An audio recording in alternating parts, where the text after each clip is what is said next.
I wanted to ask you, and this is just a personal thing with Blackwater. Even I asked you this before. We just didn't get into it.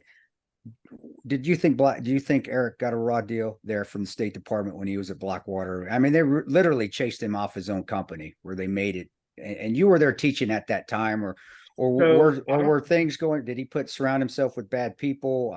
I protected Erik and his family when I wasn't doing GRS, so I got to know Erik pretty well, and I liked him. He always took great care of us. He was a little odd, but he is what he is. Yeah. The opinion I had, and there was one individual in particular with the slicked hair. I remember that turd. He was a turd. Yes. Yeah. I think he just whispered things in his ear that he just wanted to hear. It was that it's an echo chamber, right? Yeah. That's what we need to do. Hey, we need to go buy a blimp. No, we don't. No, we don't. Why are we buying? Why are we buying? And then we bought the MacArthur. You remember that ship? It only went 13 knots, but all the ships were going 25 knots. It's like, why the fuck did we do that? Why? Because he said it, and nobody would sit there and go, you know what? I don't think that's a good idea. I think that's a bad idea, right? Yeah. So there was an echo chamber, and I think that's kind of what did it. I think in the end, it was Panetta. Yeah, I would more favor on that side of it because I know some things went sideways with them. I think that was the real issue. Well, Leon was a turd when he was our director. He was a sec def. He's the one that left. He was a sec def when we got left. If you don't, when we fucking didn't do a damn thing, and I think that's when everybody, even politicians, were dirt bags before that. I think that's when people really started to see how bad politicians were. I think Erik's, if I had to say, I saw him around all the time, but we never had any real discussions, right? I managing there at one point in time, and I actually gave it up and went back to teaching. I honestly believe it was a ready, fire, aim kind of thing. Like he's very motivated to do the right thing. Yeah.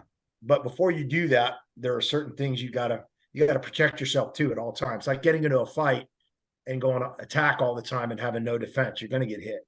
Yeah. And I think that's kind of what got him eventually was, hey, we want you to do this. Okay. I mean, he said no to some things. He did.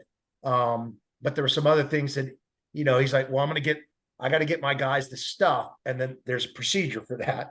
And, the hell with the procedure, let's just get it over there. Let's get these guys what they need. Well, that's what got him in hot water because of the dog hiding the AKs and the dog food and all that. The ironic thing was he wasn't hiding it.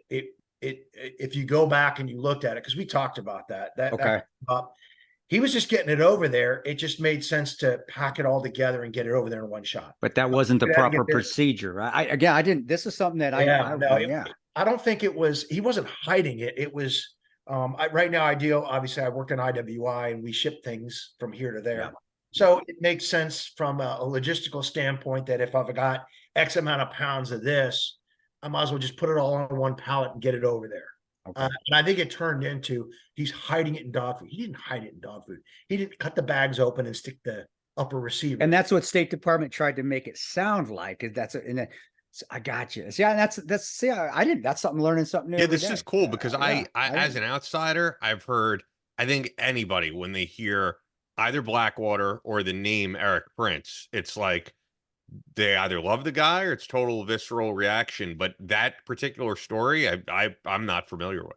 Yeah, so I think the reality of it was should he have shipped the uppers over there in the first place? Probably not. He just sent them over there and didn't get a license. Sorry. Right. But he was like, no, they're going on weapons already. We've already got the weapons. We just need the uppers, whatever. Yeah. So, oh my God, this is such a good clip, by the way.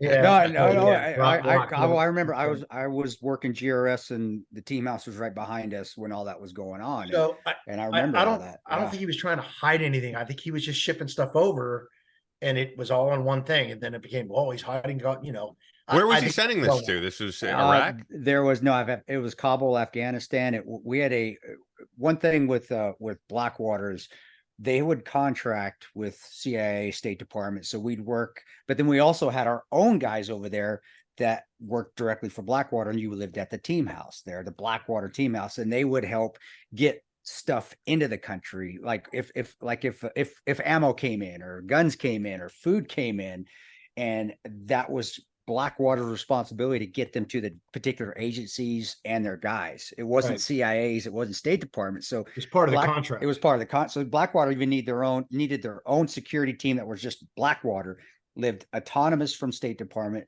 separately from CIA, that could go do all these logistical runs. And they were security guys. And we needed, I guess State Department was just spinning up at the time. Giras, we'd been there forever. So we had our shit together. Yeah.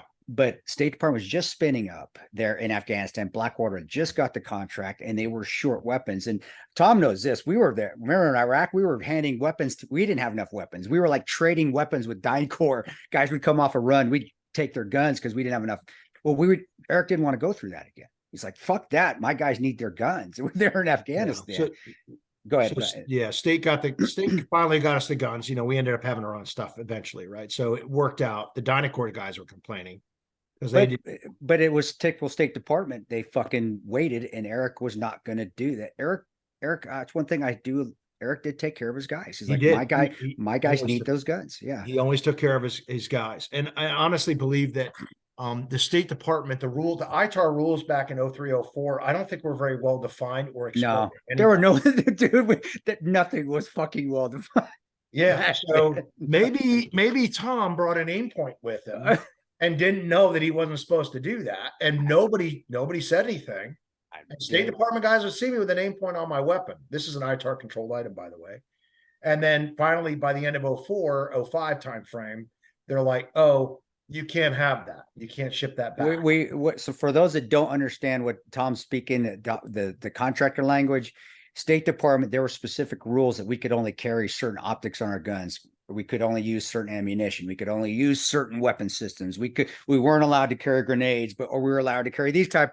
And it was stupid. It was some pencil pusher putting it down. So, but in the beginning, where we didn't have enough stuff, I remember bringing a bunch of gear over when I first came over. Half of it got hijacked in Amman by the Royal Jordanian Guard anyway.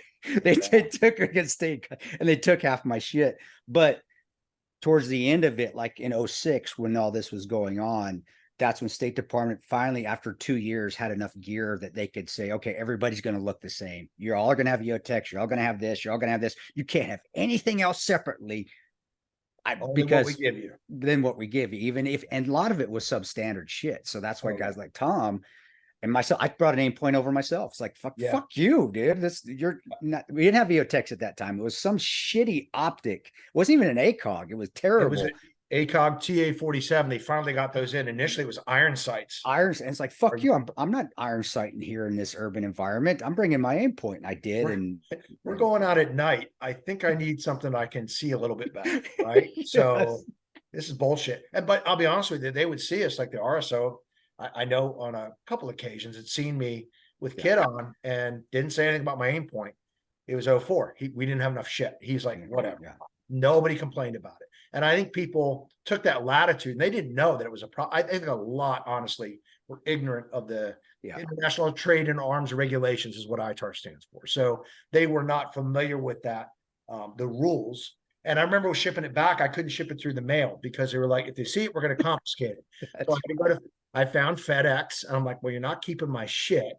So I ended up FedExing it to myself back to the US, and that's how I got it back. But you can't do that now, by the way. But God, I remember how much money we used to spend to FedEx all of our shit. I remember spending $500 to FedEx all my shit back. And that we had a FedEx in Iraq, in Baghdad. I know, it was right there. So I'd leave the APO, go to FedEx, and they're like, okay, we don't care. We'll send it back. What's in here? Just clothes, gear, like soft gear, no big deal. Okay, you guys are very lucky. But that's the ridiculousness of State Department, and that's how bad their rules are now. Is that all those rules they have enough gear now that they can enforce these stupid fucking rules of gear. It's like, dude, no, hey, I like this. This guy likes this. This guy likes this. It's not. Why can't I have an aim point? He have an EOTech, and he have who gives a shit? And it was, no, you're all gonna look this. No, fuck you. And it was always some pencil pusher or some guy that was in the army and worked in finance that was making the fucking rules. But anyway, that's what happened there.